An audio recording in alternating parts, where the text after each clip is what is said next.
ওং নমঃ ভগবতে বাসুদেবায়। প্রিয় দর্শক, যেমন পটকা গায়ের দুধ মিষ্টি, তেমনি বেদজ্ঞ পণ্ডিতগণের বচন মিষ্টি। একজন গোয়ালা জানেন কিভাবে একটা পটকা গায়ের কাছ থেকে দুধ দহন করতে হয়, তেমনি একজন আদর্শ জিজ্ঞাসু শিষ্যই পারেন কিভাবে একজন বেদজ্ঞ পণ্ডিতের কাছ থেকে তত্ত্বজ্ঞান লাভ করতে হয়। আর তাহাদের দ্বারাই যুগ যুগ ধরে এই মঙ্গলময় কথাগুলি চলে আসছে। এরকমই একদিন পরম তত্ত্বজ্ঞান পিপাসু শিষ্য শৌনক আদি ঋষিগণ পরম তত্ত্বজ্ঞানী গুরুদেব সুতজির কাছ থেকে কিভাবে ভাগবত জ্ঞান লাভ করেছিলেন, আসুন এই ভিডিওটির মাধ্যমে জানব। কিন্তু তার আগে আমার ছোট্ট একটা অনুরোধ, আপনি যদি আমার চ্যানেলে নতুন হয়ে থাকেন তবে অবশ্যই চ্যানেলটিকে সাবস্ক্রাইব করে সঙ্গে থাকুন এবং লাইক অবশ্যই করবেন, কেননা এতে কোনো খরচও লাগে না। এতে আমি আনন্দ পাবো এবং আপনার জন্য এরকম আরও ভিডিও তৈরি করব। ভিডিওটি শেয়ার করবেন এবং কমেন্টসে লিখবেন জয় রাধে, জয় শ্রীকৃষ্ণ। প্রাচীনকালে ভগবান ও দেবতাদের পরম প্রিয় স্থান নৈমিষারণ্যের সনকাদি ঋষিগণ পরমেশ্বর ভগবান প্রাপ্তি ও ভক্তগণের প্রীতি সাধনের জন্য একবার 1000 বছর যজ্ঞ অনুষ্ঠানের পূর্ণ কাজে এসেছিলেন। একদিন ভোরবেলায় ওই মুনি ঋষিগণ যজ্ঞের আহুতি করার পর মহারাজ সুখদেবজিকে সাদরে আপ্যায়ন করলেন এবং ওনাকে একটা উঁচু আসনে বসালেন। তারপর তারা আদরপূর্বক সুতজিকে কিছু প্রশ্ন করলেন। সনকজি বললেন, হে সুতজি মহারাজ, আপনি সম্পূর্ণ নিষ্পাপ।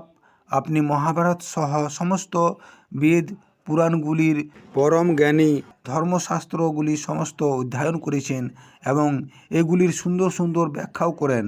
হে বেদান্তবিদ মহামতি সুতজি, আপনি শ্রী ভগবানের অবতার মহান ঋষি ব্যাসদেবের কাছে জ্ঞান প্রাপ্ত করেছেন, যিনি বেদবেত্তাগণের মধ্যে শ্রেষ্ঠ এবং ভগবানের সগুণ নির্গুণ ব্রহ্মতত্ত্বের জ্ঞান সম্পন্ন ঋষিদের মতো আপনিও সেই জ্ঞান অর্জন করেছেন। আপনি অত্যন্ত সরল, সহজ, নির্মল, শ্রদ্ধাশীল এবং বিনীত। তাই আপনি আপনার গুরুদেবের বিশেষ অনুগ্রহ লাভ করেছেন, কারণ গুরুদেব তার স্নিগ্ধ স্বভাব সম্পন্ন আদর্শ শিষ্যকেই গোপন থেকে অত্যন্ত গোপন তত্ত্বগুলিও উপদেশ করেন। এই ঘোর কলিযুগে জীবের পরম কল্যাণ হয় সেরকম সাধন পথের বিষয়ে আপনি আমাদেরকে সহজভাবে উপদেশ করুন। এই কলিযুগের মানুষের আয়ু তো অত্যন্ত কম, তাই তারা কলহপ্রিয়, সাধন ভজনের মধ্যে তাদের কোনো রুচি নেই। তারা অত্যন্ত অলস, মন্দবুদ্ধিসম্পন্ন, ভাগ্যহীন এবং নানা প্রকারের রোগে জরাজীর্ণ এবং বিভিন্ন বাধাবিঘ্নের মধ্যে সংযুক্ত রয়েছে। বিভিন্ন ধর্মশাস্ত্রগুলির মধ্যে বিভিন্ন কর্তব্যের নির্দেশ রয়েছে এবং এগুলি অনেক বড় বড় বিস্তারিত, যা সহজে অধ্যয়ন করা যায় না। তাই জীবজগতের উদ্দেশ্যে দয়া করে আপনি এই সমস্ত শাস্ত্রের সারমর্ম আমাদেরকে বলুন, যাতে আমরা সহজেই সমস্ত কিছু বুঝতে পারি। হে সুতজি, আপনার মঙ্গল হোক। ভক্তবৎসল ভগবান শ্রীকৃষ্ণ কেন যাদবকুলে অধিপতি বসুদেব এবং ওনার স্ত্রী দেবকী মাতার গর্ভে অবতার হয়েছিলেন, আমরা সেই বৃত্তান্ত শোনার জন্য খুব আগ্রহী। শ্রী ভগবান জীবজগতের মঙ্গল সাধন এবং ভগবত প্রেম বৃদ্ধি করার উদ্দেশ্যে এই ধরাতলে আবির্ভূত হন। আপনি গুরু পরম্পরায় প্রাপ্ত সেই জ্ঞান আমাদেরকে প্রদান করুন, কারণ ইহা শ্রবণ এবং কীর্তন উভয়ই অত্যন্ত কল্যাণকারী। প্রকৃতির 3টি গুণ সত্য, রজ ও তম, এই গুণে বশীভূত হয়ে জীব ভয়ঙ্কর এই জন্ম মৃত্যুর চক্রে কেবলই আবর্তিত হয়ে চলেছে। এই অবস্থায় যদি কেউ শ্রীমদ্ ভাগবত কথার নাম উচ্চারণ করে, পাঠ এবং শ্রবণ করে, তাহলে সে সহজেই সংসার চক্র থেকে মুক্তি লাভ করে, কারণ স্বয়ং মহাকালও ভগবানের নামে ভয়ভীত থাকেন। সবসময় ভাগবত ভক্তিতে মগ্ন নিরাসক্ত মুনি ঋষিগণ ভগবানের পাদপদ্ম আশ্রয় করে অবস্থান করেন। তাই কেবলমাত্র তাদের সৎসঙ্গে বা দর্শনে জীবকুল পবিত্র হয়। কালরূপী সাপের মতো এই কলিযুগে ভক্তগণ এই ভবসাগর পার হওয়ার জন্য যার অসীম এবং অপ্রাকৃত লীলাগুলির চিন্তন ও কীর্তন করেন, সেই পরমেশ্বর ভগবানের নাম শ্রবণের জন্য সবাই লালায়িত। দেবর্ষি নারদজি সর্বদাই যার গুণগান করেন, আমরা সেই পরম কল্যাণকারী শ্রীমদ্ ভাগবত কথা শ্রবণে ইচ্ছুক। পরমেশ্বর ভগবান নিজ মায়া শক্তির প্রভাবে নিজের ইচ্ছায় জীবগণের উদ্ধারের জন্য নানা ধরনের লীলা করেছেন। আপনি সেই পরম মঙ্গলকারী ভগবান শ্রীকৃষ্ণের লীলা কথাগুলি আমাদেরকে শ্রবণ করান। ভগবান শ্রীকৃষ্ণ মনুষ্যরূপে এই ধরাধামে আগমন করে দাদা বলরামের সাথে অনেক অনেক অলৌকিক লীলা করেছেন। কলিযুগের আগমন সংবাদ সম্পর্কের অবগত হয়ে আমরা এই বৈষ্ণব ক্ষেত্র নৈমিষারণ্যে এক বিশাল যজ্ঞের সংকল্পে উপস্থিত হয়েছি। এই কালরূপী কলি মানুষের পবিত্রতা এবং সদ্গুণের বিনাশক। ধর্মরক্ষক পরম ব্রহ্ম ব্রাহ্মণ হিতকারী যোগেশ্বর ভগবান শ্রীকৃষ্ণ সম্প্রতি নিজ নিত্যধামে অন্তর্হিত হয়ে তার লীলা সমাপ্তি করার পর ধর্ম এখন কাকে আশ্রয় করে রয়েছেন তা দয়া করে আমাদের কাছে বর্ণনা করুন। সনকাদি ঋষিগণ যখন সূতজি মহারাজকে শ্রীমদ্ ভাগবত কথা আরম্ভ করার জন্য অনুরোধ করলেন, তখন সূতজি কথা আরম্ভ করে বললেন, এই শ্রীমদ্ ভাগবত মহাপুরাণ হলো অত্যন্ত গোপনীয় এবং রহস্যময় পুরাণ। এটি হলো সমস্ত বেদ এবং উপনিষদের সার। যে ব্যক্তি সংসারের এই অজ্ঞান অন্ধকার থেকে মুক্ত হতে চায়, তাদের আধ্যাত্মিক তত্ত্বকে প্রকাশিত করার জন্য এটি এক অদ্বিতীয় প্রদীপ। ভাগবত কথা শ্রবণে মানুষের আত্মশুদ্ধি হয়। মানুষের জন্য এটাই হলো অত্যন্ত মঙ্গলময় এবং সর্বশ্রেষ্ঠ ধর্ম, যাহার দ্বারা ভগবান শ্রীকৃষ্ণের প্রতি ভক্তি উৎপন্ন হয়। আর এটাই হলো আসল ভক্তি। এর ফলে নিত্য নিরন্তর অন্য কোনো কামনা উৎপন্ন হয় না। এইরকম ভক্তির দ্বারাই মানুষের হৃদয় আনন্দস্বরূপ পরমাত্মাকে উপলব্ধি করতে পারে। ভগবান শ্রীকৃষ্ণের প্রতি ভক্তি উৎপন্ন হলে মানুষের হৃদয়ে নিষ্কাম জ্ঞান এবং বৈরাগ্যের উৎপত্তি হয়।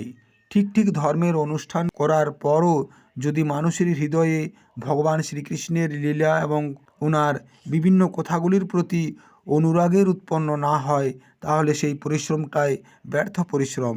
ধর্মের ফল হলো মোক্ষ লাভ। ধর্মের ফল অর্থপ্রাপ্তি নয়, ভোগবিলাস নয়। ভোগবিলাসের দ্বারা মানুষ কেবল জীবন নির্বাহ করে। জীবনের প্রকৃত উদ্দেশ্য হলো তত্ত্ব জিজ্ঞাসা। অনেক কর্ম করে স্বর্গ লাভ করাটাও ধর্মের ফল নয়। অখণ্ড অদ্বিতীয় সচ্চিদানন্দ স্বরূপ জ্ঞানকেই তত্ত্ব বলা হয়। এই তত্ত্বকে আমরা কেউ ব্রহ্ম, কেউ পরমাত্মা, আবার কেউ ভগবান বলি। ভাগবত কথা শ্রবণের মাধ্যমে মানুষের হৃদয় ভক্তি জ্ঞান এবং বৈরাগ্য যুক্ত হয়ে পরমতত্ত্ব ভগবানকে অনুভব করে। তাই নিজের নিজের বর্ণ তথা আশ্রম অনুসারে মানুষ যে ধর্ম অনুষ্ঠান করে, সেটি তখনই পূর্ণ সিদ্ধ হয় যখন সেই অনুষ্ঠানে ভগবান সন্তুষ্ট হন। সেই জন্য এক মনে ভগবানের কথা শ্রবণ করা, কীর্তন করা, ধ্যান এবং আরাধনা করা সবসময় উচিত। কর্মের বন্ধন বড়ই শক্ত। বিচারবান মানুষ ভগবানের নামের মাধ্যমে এই বন্ধন থেকে মুক্ত থাকে। ভগবান শ্রীকৃষ্ণের নাম শ্রবণ ও কীর্তন এই দুটি আমাদেরকে পবিত্র করে। যে ব্যক্তি ভগবান শ্রীকৃষ্ণের নাম শ্রবণ এবং কীর্তন করে ভগবান তার হৃদয়ে স্থিত হয়ে যান, তার সমস্ত খারাপ বাসনাগুলি নষ্ট হয়ে যায়। এইরকম ভাগবত কথা শ্রবণে ভাগবত ভক্তেরও সমস্ত খারাপ বাসনাগুলি নষ্ট হয়ে যায় এবং ভগবান শ্রীকৃষ্ণের প্রতি চিরস্থায়ী প্রেমের প্রাপ্তি হয়ে যায়। তখন তমগুণ এবং রজগুণ থেকে উৎপন্ন কাম ও লোভ আদি শান্ত হয়ে সত্যগুণের প্রভাব বৃদ্ধি হয় এবং মনকে নির্মল ও পবিত্র করে। ভগবানের এরকম প্রেমময় ভক্তি যখন সংসারের সমস্ত আসক্তিগুলিকে নষ্ট করে দেয়, তখন হৃদয় আনন্দে ভরে যায় এবং নিজে থেকেই ভগবানের তত্ত্ব অনুভব হয়। আর মনের আনন্দে ভগবানের প্রেম ভক্তি করতে থাকে, যার দ্বারা আত্মপ্রসাদ প্রাপ্তি হয়। সত্যগুণের অবলম্বনকারী মানুষের পরম কল্যাণ শ্রীহরির মাধ্যমেই হয়। যেমন কাঠের চেয়ে ধোঁয়া শ্রেষ্ঠ, আবার ধোঁয়ার চেয়ে আগুন শ্রেষ্ঠ, তেমনি তমগুণের চেয়ে রজগুণ শ্রেষ্ঠ, রজগুণের চেয়ে সত্যগুণ শ্রেষ্ঠ। প্রাচীনকালে মহান জ্ঞানী লোকেরা কল্যাণের জন্য বিশুদ্ধ সত্যময় ভগবান বিষ্ণুরই আরাধনা করতেন। সেই জন্য ভগবান বিষ্ণুর মতোই ওনারা কল্যাণভাজন ছিলেন। যে ব্যক্তি এই সংসার সাগর থেকে মুক্তি পেতে চায় তারা কারো নিন্দা করে না, কারো দোষ দেখে না, তমগুণ আর রজগুণের উপাসনা করে না। তারা কেবল সত্যগুণী ভগবান বিষ্ণুরই ভজন করেন। কিন্তু যাদের স্বভাব তমময় আর রজগুণে আকৃষ্ট, তারা ধন ঐশ্বর্য এবং সন্তান আদির কামনায় ভূত পীড়িত ও প্রজাপতিদের উপাসনা করে, কেননা তাদের স্বভাব ওই ভূতেদের মতোই। সমস্ত বেদের তাৎপর্য ভগবান শ্রীকৃষ্ণের মধ্যেই রয়েছে। সমস্ত যজ্ঞের উদ্দেশ্য হল ভগবান শ্রীকৃষ্ণ, সমস্ত যোগের উদ্দেশ্য হল ভগবান শ্রীকৃষ্ণ এবং সমস্ত কর্মের পরিসমাপ্তি হল ভগবান শ্রীকৃষ্ণ। সমস্ত ধর্মের উদ্দেশ্য হল শ্রীকৃষ্ণ, সমস্ত গতির শেষ গতি হল ভগবান শ্রীকৃষ্ণ। উনি স্বর্গের আদিতে এই সংসারের রচনা করেছিলেন। সত্য, রজ এবং তম এই তিনটি গুণ ভগবান শ্রীকৃষ্ণেরই মায়া। তিনি পরিপূর্ণ বিজ্ঞান আনন্দ ঘন। তিনি সমস্ত সৃষ্টির রচনা করেছেন এবং তিনি দেবতা, পশু, পক্ষী, মানুষ আদি জনিতে লীলা অবতার গ্রহণ করে সত্যগুণের দ্বারা জীবের পালন পোষণ করতে থাকেন।